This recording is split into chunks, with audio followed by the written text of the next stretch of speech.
without the medication, it was like always my feet were walking on pavement with like a centimeter of water on it, like through Mm. a puddle.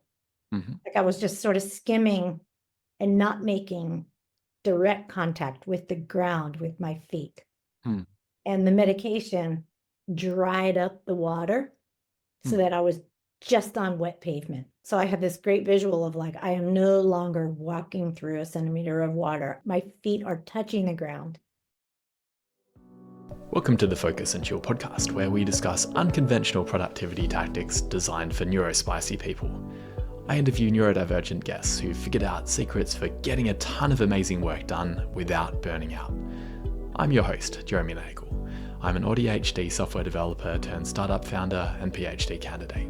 I built FocusBear to help with my own productivity and burnout challenges. Welcome to episode 123 of the Focus and Chill podcast. I'm thrilled to be joined by Shira Levine today. Shira is a Silicon Valley marketing pioneer with subject matter expertise in omni-channel customer marketing, engagement, building community, loyalty, and retention. She has a strong track record of cultivating customer devotion, thriving online communities, developing go-to-market customer communication and retention strategies, and maximizing supply-side marketplace performance. She is deeply curious, solutions-oriented, data-driven, and high energy. She is passionate about developing people and connecting with customers. Shira currently lives in Melbourne, Australia, where she runs a customer engagement marketing firm. You can learn more about her and the firm at fanchismo.com. Welcome to the show, Shira. I'm so pleased to be here, Jeremy. Thank you. Yeah, great to have you on. So, keen to start with when you realized you weren't neurotypical. And I think one of the interesting things was that it was quite early compared to some of the other people that have been more recently diagnosed. Yes, I'm in my 50s and I was diagnosed at the age of 15, which was in the 80s. And I would say, probably among the first wave of adolescents who trialed what we now refer to as ADD or ADHD medication, mostly medicated with Ritalin throughout my high school career. And what led to the diagnosis? So I was an excellent student in the subjects that I was interested in. Those tended to be the humanities and anything mathematical or scientific. I literally would fall asleep in class, couldn't stay awake. And because I couldn't stay awake, I couldn't do the work and I was failing. So I had this incredibly unbalanced school record of straight A's on one half of the ledger and straight F's on the other half of the ledger. And so thankfully, I lived in a medical family that recognized that something was wrong. And I went through some tests at what they used to do at that time and deemed to be an attention deficit disorder. That was even before the H was added and given Ritalin, and it absolutely changed the trajectory of my life. Yeah, nice. So it was able to mean that you could concentrate in those subjects that were less interesting. Yes. I mean, for one thing, I stayed awake. And then I learned enough and got enough out of it to be able to do the work and to excel enough to make a high GPA, to go to an excellent university. This is all in the United States, so slightly different model, but really set me back on the track of like the kid that everyone knew that I was. That's awesome. So a real success story from the intervention. Absolutely. Did it get to the point where you enjoyed the subjects more as well because you were starting to do better in them? I wouldn't say that. I wouldn't say that, but years later, when I decided to go back after uni, when I went back to get my MBA, I had been not taking Ritalin at all. Showed up to like a prep, we have standardized tests in the United States, showed up to a prep class as a young adult. And because I'd learned how to regulate my body from the medication, once I sat in the prep class, I was like, oh my God, geometry is wonderful. It's just drawing, it's drawing with math behind it. It was much later that I became really interested in the sciences and really went, and now that I have children, I have sons, and like when they were very young, they were very interested in the natural sciences. And I just feel like I went to uni all over again, learning about dinosaurs for them, or learning about plate tectonics and seafloor spreading with them, or that Hmm. marine biology, that kind of thing with them. So it's really never too late. And as a marketer, 50% of what you do should be around data. Hmm. And I've come to really crave it and love it too, to use Hmm. that data to make decisions about marketing. That's great. A real turnaround there. Totally. And in terms of what happened after high school, you mentioned that you were not taking Ritalin at the time you were doing the prep class. Did you get to the point where you developed other coping strategies in addition to the medication? Yes, I took the Ritalin all the way through uni. Hmm. And what I know now, looking back, is that, and this is what I tell people who are nervous about trying ADHD medication, is that the drug taught me what I need to clear my mind and focus. And so intellectually, I now understand what I need. And so it helped me to learn how to perform those tasks and created muscle memory. So Mm. even though I may not be taking any drugs now, I mean, I drink coffee and tea, which is a stimulant for me, but even though I don't take any of the drugs now, I now know what I need to do to Mm. really buckle down. Yeah, I've heard people talk about that you get to the point where pills then skills, that you develop metacognitive strategies that would be hard to develop initially without the support of medication. But then later on, you've got the scaffolding in place. And so the requirement to get into that high mental state is lessened because you're doing other things. Yes, I would not have been able to think my way into it prior Mm. to the medication. I mean, we're talking about 40 years ago, but still. And I also have a visual, or had a visual at the time, of like what living without the medication felt like and what living with the medication felt like. And I'd love to share it with you. Yeah. Without the medication, it was like always my feet were walking on pavement with like a centimeter of water on it, like through Mm. a puddle. Hmm. Like I was just sort of skimming and not making direct contact with the ground with my feet. Mm. And the medication dried up the water so Mm. that I was just on wet pavement. Hmm. And so so I have this great visual of like, I am no longer walking through a centimeter of water. My feet are touching the ground, which we could talk about mindfulness, or it was a way of feeling present. And as we're speaking, it's raining outside, and I've got a mental image of feet getting very damp from walking in a centimeter of water. So. After our conversation, I'm going outside, so I'm petrified. And do you feel like you've got to the point where you're completely cured of the ADD symptoms, or is it something that's still in the background and you have to work at it still quite a lot? Oh, I wouldn't say I'm working at it, I'm working with it.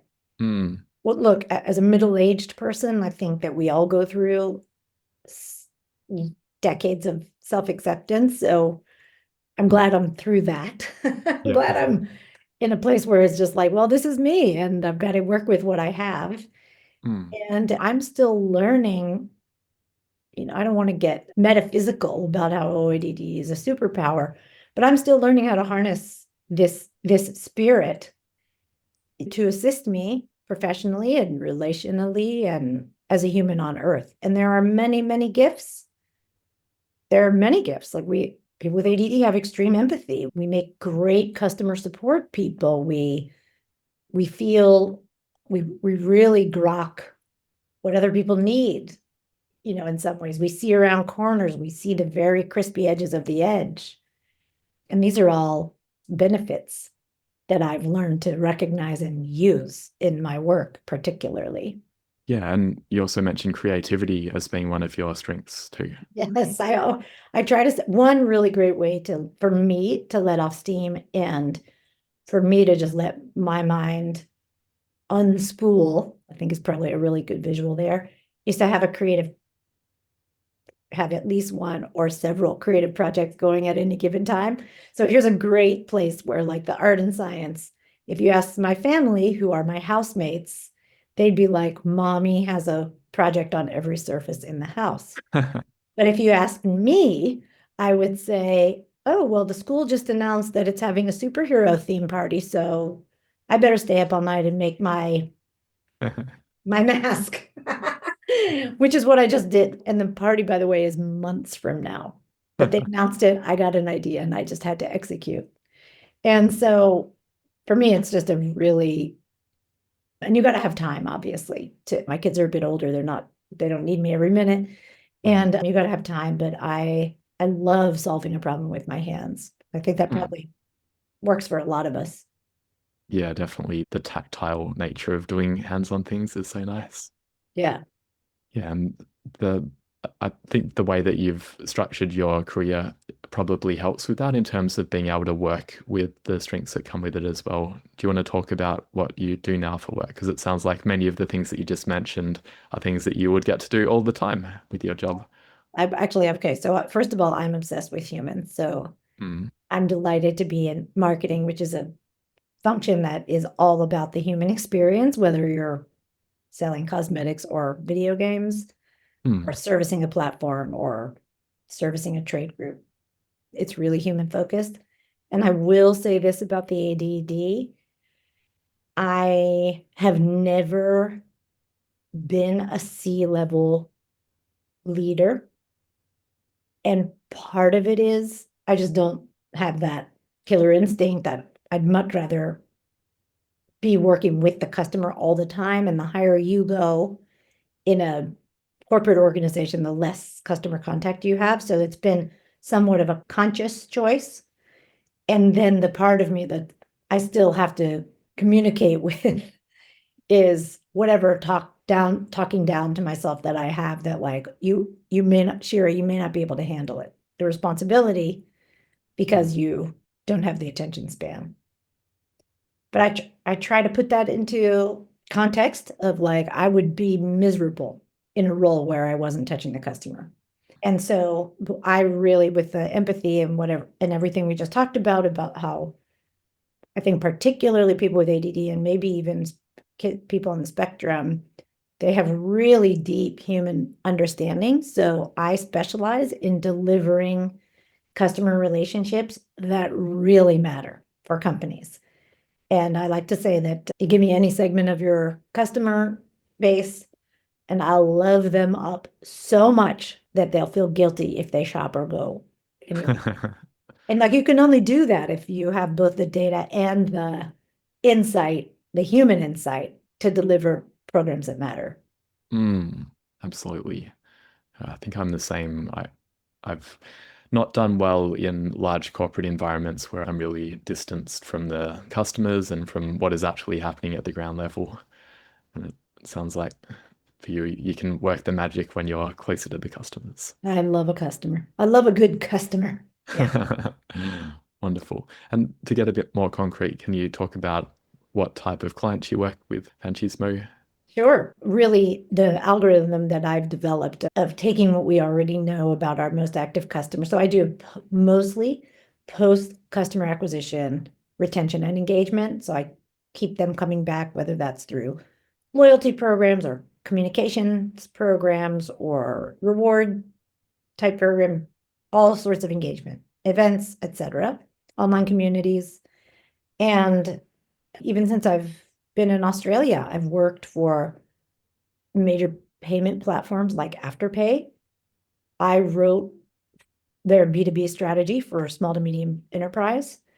Uber Eats Australia, I wrote their engagement strategy for restaurants. So that's a 5-way marketplace with the platform, the diner, the restaurant, the deliverer.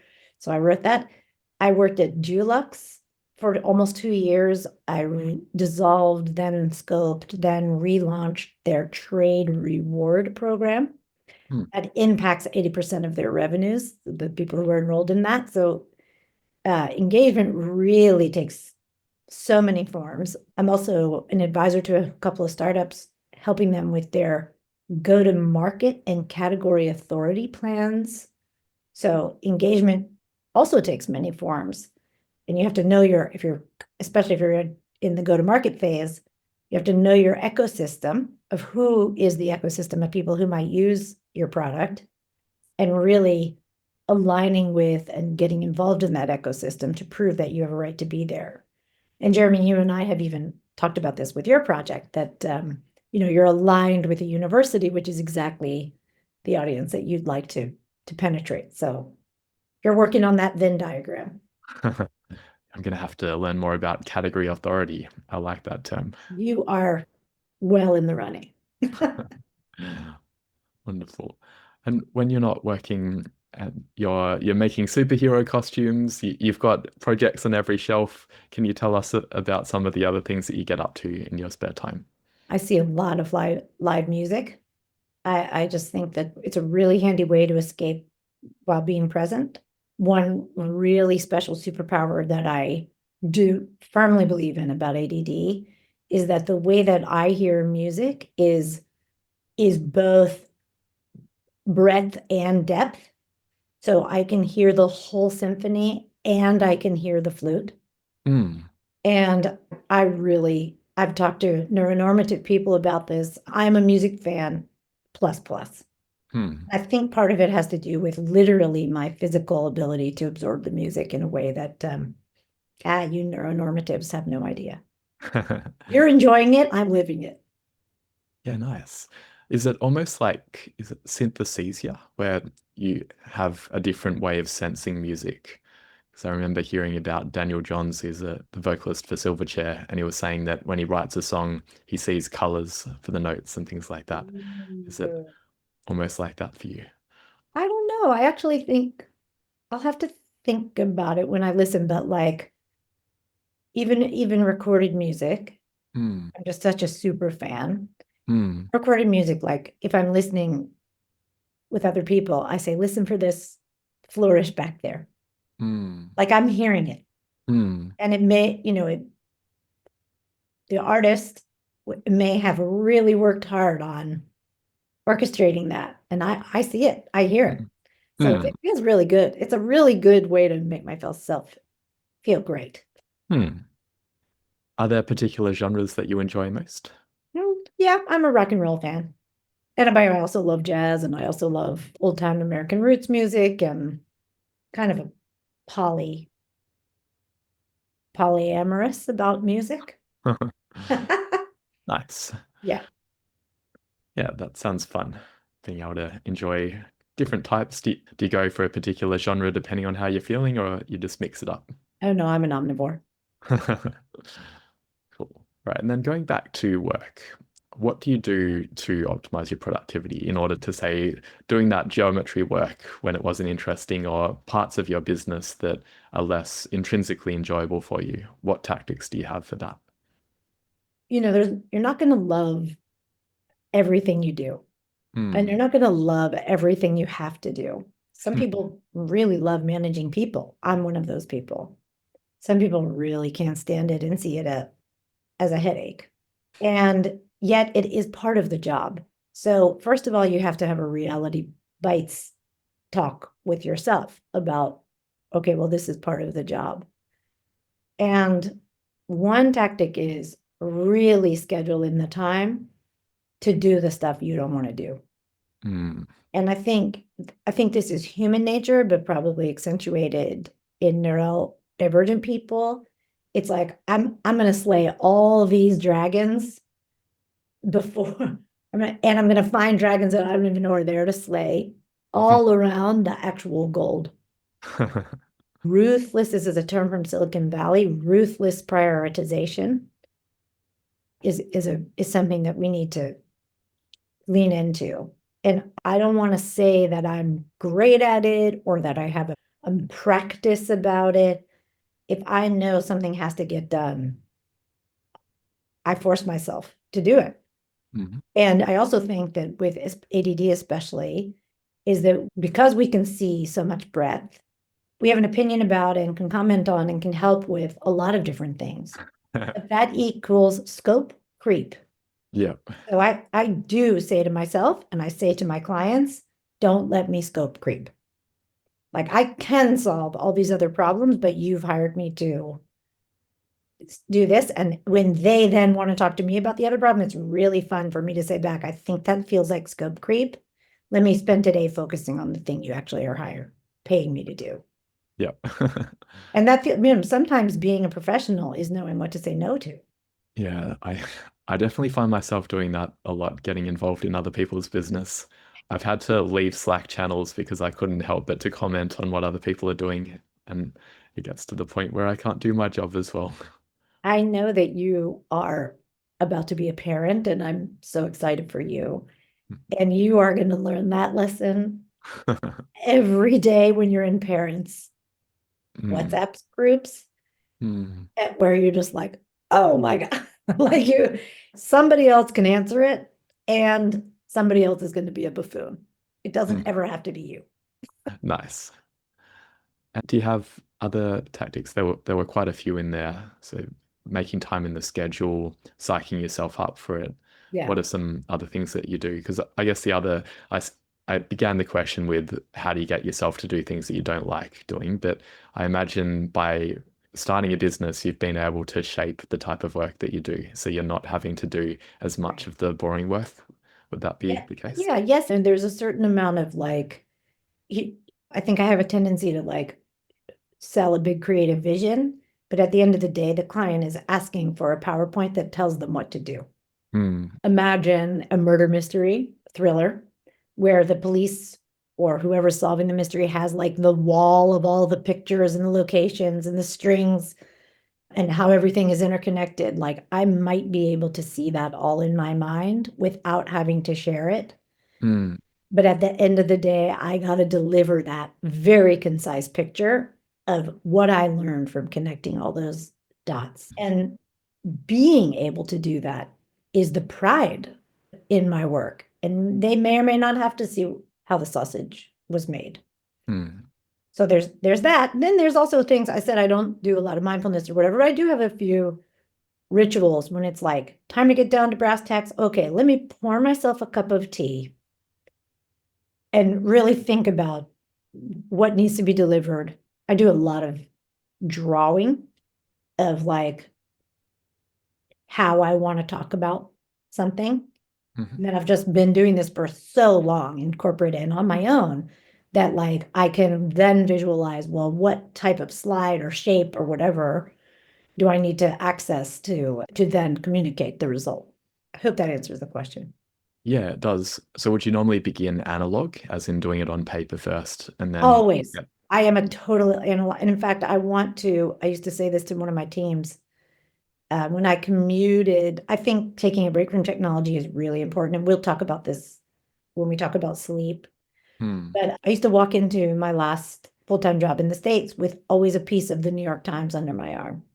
And my team, who were entirely millennials Hmm. and younger, Hmm. thought it was hilarious that I was like, look at this article I just read in the New York Times. And I said, all right, make fun of me all you want, but I think it's critically important that you have some part of your life that's analog. And it doesn't really matter. I mean, like, I'm not going to judge which part of you choose, but like, there is something very powerful to putting a pencil to paper and translating that before you access all these tools. And I mean, that might be crazily antiquated advice, but it really works for me. Yeah, I agree. For a long time, I wanted to be fully digital, and now I've gone back to doing my planning on paper. And That's exactly what my notebook looks like. So within 3 feet of me right here, hmm, I've got a tiny whiteboard that I can hold like this and draw. That if I hmm, wanted to show you something, I could actually hold it up on a Zoom. I've hmm, got two huge drawing pads that when I pour my cup of tea and start, I just take one blank sheet and I'm like, okay, what's the story I want to tell? And hmm. actually, I think I'm going to ladder this back. I was a cartoonist Ah, okay. as a young person. And so the frame by frame model really works for me Hmm. as a storytelling medium. And it's a great way for me to blurt out my thoughts and then translate it into a narrative that delivers on the request of the. Oh, wow. So is that part of the slide deck that you'll do? No. They don't want to see my scribbles, but it's a great process for me that actually you brought it out of me. I don't ever even think about it. It's like a storyboard. It's a storyboard. Yeah, You have to nice. think of it that way. It's a storyboard for whatever the result, whatever the deliverable is. Mm. And it probably does help to get the murder mystery diagram into frame by frame. That would really help in terms of communicating it. Because I can find that too, that I can look at a situation and I can immediately get to the end, that people don't understand the thought process to get there and they don't trust the final answer unless they understand the thought process a bit. Yes. Great. I love what you're saying. I give the answer, and then I have a massive appendix where it's how I got there. Because they will ask the question, well, where did you get that insight? I'll be able to say, I'm so glad you asked. The consumer or customer research that I did to help me get there, I learned X, Y, and Z, and here's the top learnings on slide 55. I have a neurodivergent child, and he is my opposite. He is all math, no humanities. Okay. He can see the answer on what I call the whiteboard of his mind without any notation. But in ninth grade, they grade you on the notation. So his work is showing how he got there. My work is being concise on the deliverable. Nice. One thing I found both running a business and being in corporate is that there tends to be a lot of communication that can happen via phone calls and emails and WhatsApp messages. Do you find that, and how do you deal with all of the input while you're also trying to do deep work? Wow. Yeah, distractions are distracting, aren't they? Yeah. You have a good tip of that, of like, put your phone on do not disturb. Jeremy, I gotta say that I just think it's a sign of the times, and that I am not one for, and wait, okay, a positive about ADD is that we are often able to juggle or to find a path through with all this stuff around us. I mean, that's our life on Earth. So it's not necessary. For me anyway, it's maybe not as big of a distraction as it is for some other people. I mostly notice it when I manage other people. It's like, how do they get any work done? They're on their phone all day, or they're responding to every ping or whatever. So, as a sign of the times, I'm just not one. I think the ADD prevents me from being disciplined enough to have a 3-hour block every day where I'm on a do not disturb. And also I'm a parent, and you don't want to be without your ability. So I don't have a clear answer for you there. And I think that it's, I mean, we can talk about, like, I never sleep with my phone in my room. Even when I take a nap, which is one of my coping skills, which I love, I put my phone, even if I'm at my desk, I put my phone outside the door with the alarm so that I can hear it through the door. But I won't even have it in the room because I'll hear or feel the notifications coming through. So I think there are ways, if you want to do sensory deprivation in corporate, they all have little conference rooms and phone booths and sensory chairs and things that you could really isolate yourself. Or if you're someone who, for years, I worked best in a crowded room at a table, not at a desk, where it was like there was so much activity going on around me, and that was like good white noise to help me focus. I think each individual worker has to find that right balance. And as a manager, I always say, how can I help you get what you need? What do we need to try to get you focused? Yeah, and it might differ at different times as well. Or the project or whatever. Sometimes I need to just sit next to the person. Or my children, when they're studying for a big exam, I'll say, well, let me work in here with you. And we'll just both be quiet together, and we'll both be on our computers. And it's kind of like I'm a help, a guard, enabler. Yeah, body doubling with them. Great. Love that. Yes. And how about, so that there's some great tips in there that work well. Is there productivity advice that's overrated, or general life advice that you think doesn't work? Yes. I reject minimalism. I just think this trend of minimalism is total garbage. And I don't know anybody who it really works for. And I mean, it's aesthetically pleasing. And I mean, I've got my public spaces in our house down to a minimum for me. But even what's her name? Marie Kondo said once she had children, the joy of nothing becomes irrelevant because there's just junk everywhere. And I reject all organizational systems. I reject all daily planner apps or, physical. You and me both use a physical notebook, like those notebooks that try to get you to file your thoughts in different places. That stuff gives me agita. I just can't. It's not working for me. And I reject things like the capsule wardrobe. Like I'm a maximalist. I'm a crafter. I like to be surrounded by stuff, and that's never ever going to change for me. And so that's me. So I reject that. And I give you and everyone listening permission to reject that, to not be bullied into that specific line of consumerism. Yeah, I think that's basically what I reject. I also embrace, there's things I embrace. I embrace fidget items. When I go somewhere with my kids where we have to be quiet, I have a pocket full of paper clips, Ah. which are quiet and endlessly bendable. Personally, when I'm on a long call and I have to make eye contact and I'm not talking a lot, I have this very weird shaped shell on my desk. And it's like kind of a ring, and it's got a few smooth surfaces and a few bumpy surfaces. So it's just like endlessly interesting for my fingers, but totally silent. Mm. And yeah, stuff like that. Does it have a story, the shell? Did you? I don't even know. I think I got it in Western Australia on the beach near Exmouth, I think, but Oh, not really. It's just a love that. weird, maybe I picked it up as like ooh, this is a cool ring for a caveman. Does it feel cool as well? Yeah, always. Great. I love that you thought that you accessed that. Yes, always feels cool. That's Mm. great.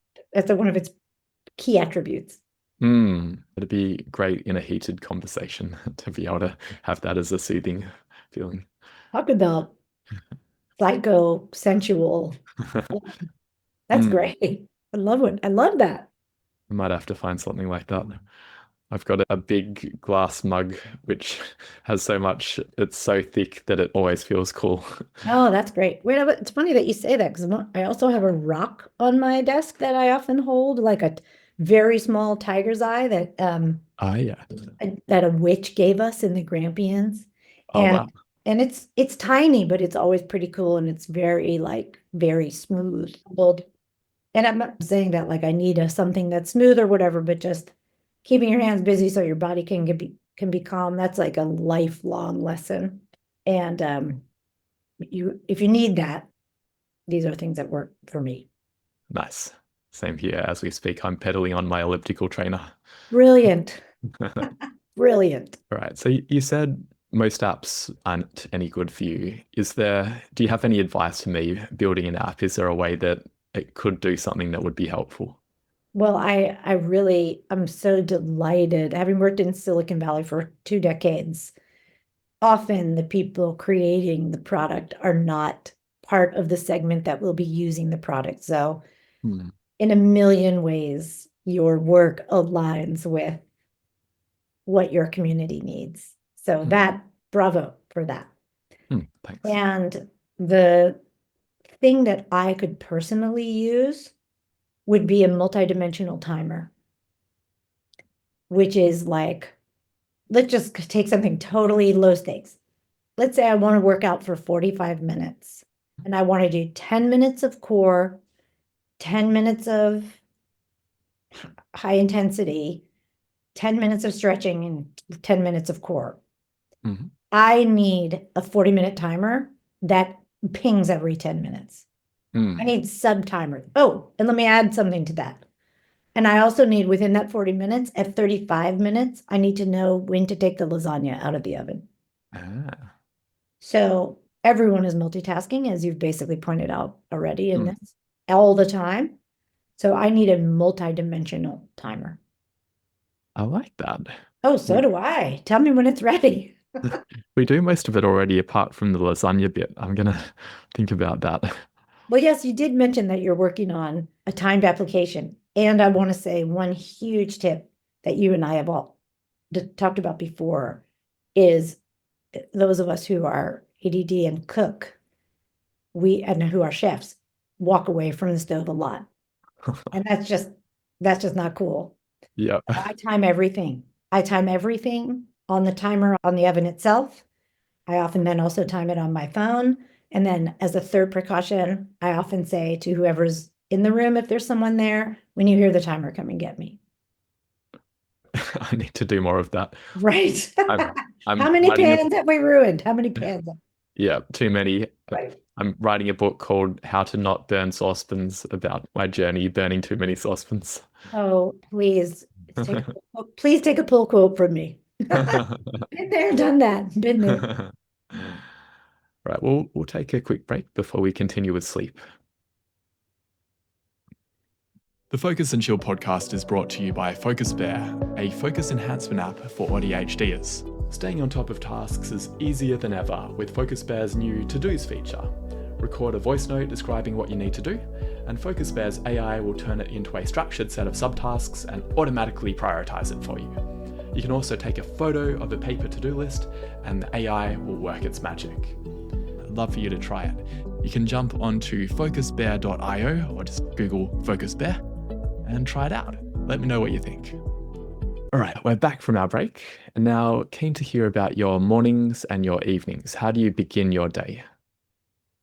I am so glad you asked this because it has taken me also a lifetime of professional life. If the biggest tip I can give anyone comes from my husband and it comes from his father, take your clothes out the night before and have a no change outs rule unless the weather really changes. And if you're the kind of person who works out before you get dressed, put your workout clothes in a pile, put your work clothes nearby so that both of them are there ready to go. That alone has changed everything. Big batch cooking for school lunches has also really helped me. And I've just over time become a lot more attentive and attuned to, especially being a parent, to my alarm clock.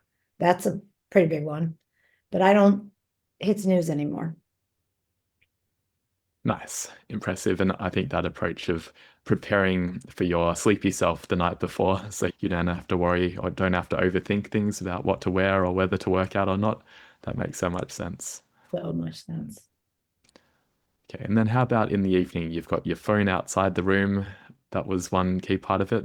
What else do you do to help yourself sleep well? I read, I take the phone away, I shut off the phone and put the phone away before I even, it really is before I even start all nighttime rituals. And I mean, it's a non-negotiable, but it's like it has been my practice since before there was phones.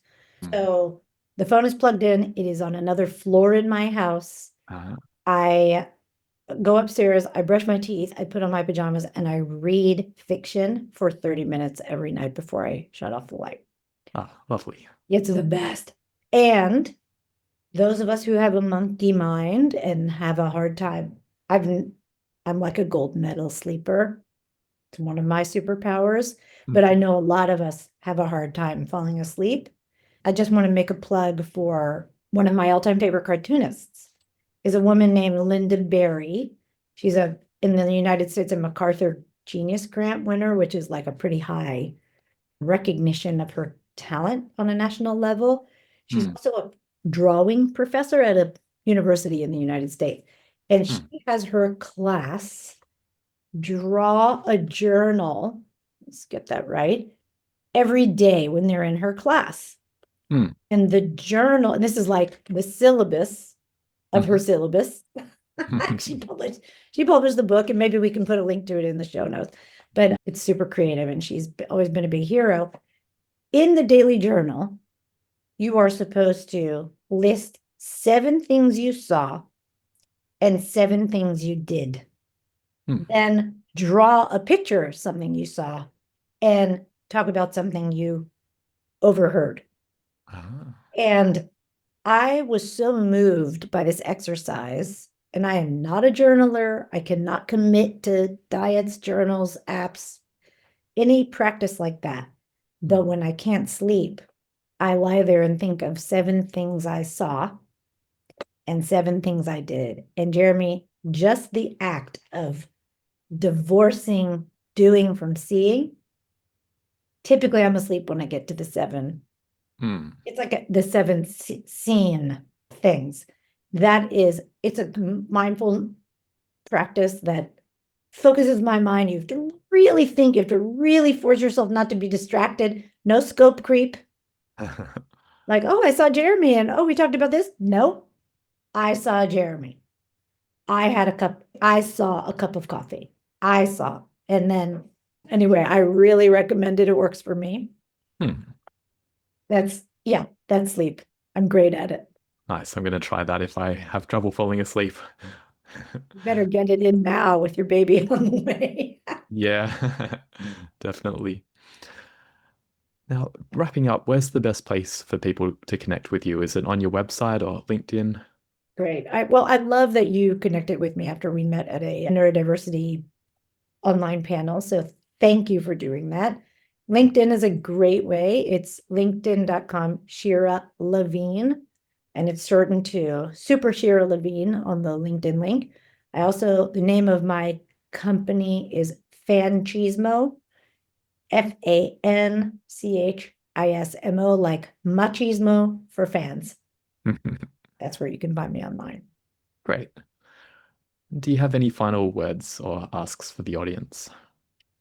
Yes, I do. I just want to give a plug for overall self-acceptance and to remind here I am looking back, and there is always a way. There is a community.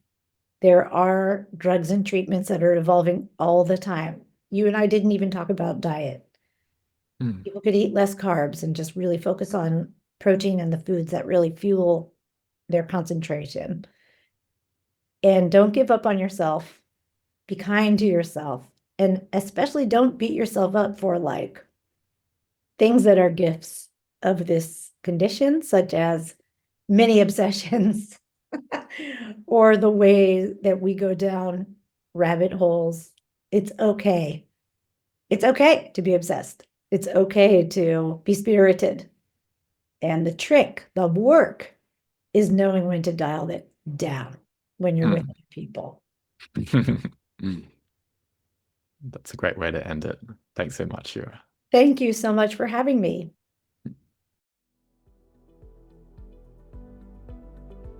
Thanks for tuning in to this episode of the Focus and Chill podcast. To listen to other episodes, jump onto podcast.focusbear.io.